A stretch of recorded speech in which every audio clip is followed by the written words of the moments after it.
পাশাপাশি যে খবরে নজর রাখবো, রাহুল গান্ধীর বিরুদ্ধে হওয়া মামলা খারিজ করলো বারাণসী আদালত।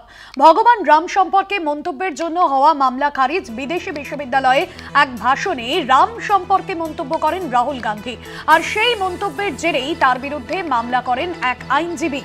সেই মন্তব্যের জেরেই তার বিরুদ্ধে মামলা করেছেন এক আইনজীবী। ভগবান রাম সম্পর্কে যে মন্তব্য, সেই মন্তব্যের জন্যই মামলা খারিজ। রাহুল গান্ধীর বিরুদ্ধে হওয়া মামলা খারিজ করলো বারাণসী আদালত। ভগবান রাম সম্পর্কে মন্তব্যের জন্য এই মামলা খারিজ। বিদেশি বিশ্ববিদ্যালয়ে এক ভাষণে রাম সম্পর্কে মন্তব্য করেন রাহুল গান্ধী, আর সেই মন্তব্যের জন্যই বারাণসী আদালতের তরফে খারিজ করা হয়েছে মামলা, এমনটাই জানা যাচ্ছে।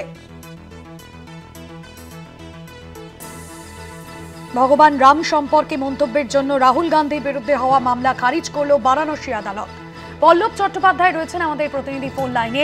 পল্লবদা, এই বিষয়ে যে অভিযোগ উঠেছিল রাহুল গান্ধীর বিরুদ্ধে এবং তার বিরুদ্ধে যে মামলা, সেই মামলা খারিজ করলো বারাণসী আদালত। আদালতের ঠিক কি পর্যবেক্ষণ এ বিষয়ে?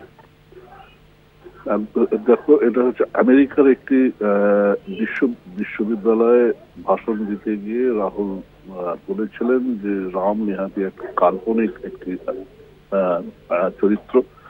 সেই সূত্রে বারাণসী এমপি এমএলএ আদালতে মামলা।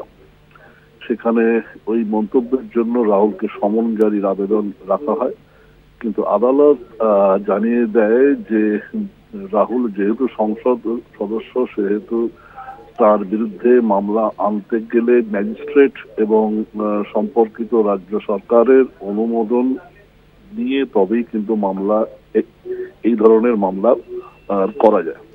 যেহেতু সেই অনুমোদন নেওয়া নেই, তাই এই মামলা খারিজ। যদিও এই মামলায় যে আইনজীবী নিয়ে এসেছিলেন তিনি জানিয়েছেন যে তিনি উচ্চতর আদালতে এই রায়ের বিরুদ্ধে নতুন করে আবেদন জানাবেন। হ্যাঁ, ধন্যবাদ জানাবো পল্লবদা। পল্লব চট্টোপাধ্যায় ছিলেন আমাদের প্রতিনিধি ফোন লাইনে। বিদেশি বিশ্ববিদ্যালয়ে রাম সম্পর্কে মন্তব্য করেন রাহুল গান্ধী এবং সেই মন্তব্যের পরিপ্রেক্ষিতে তার বিরুদ্ধে যে মামলা, সেই মামলা খারিজ বারাণসী আদালতে।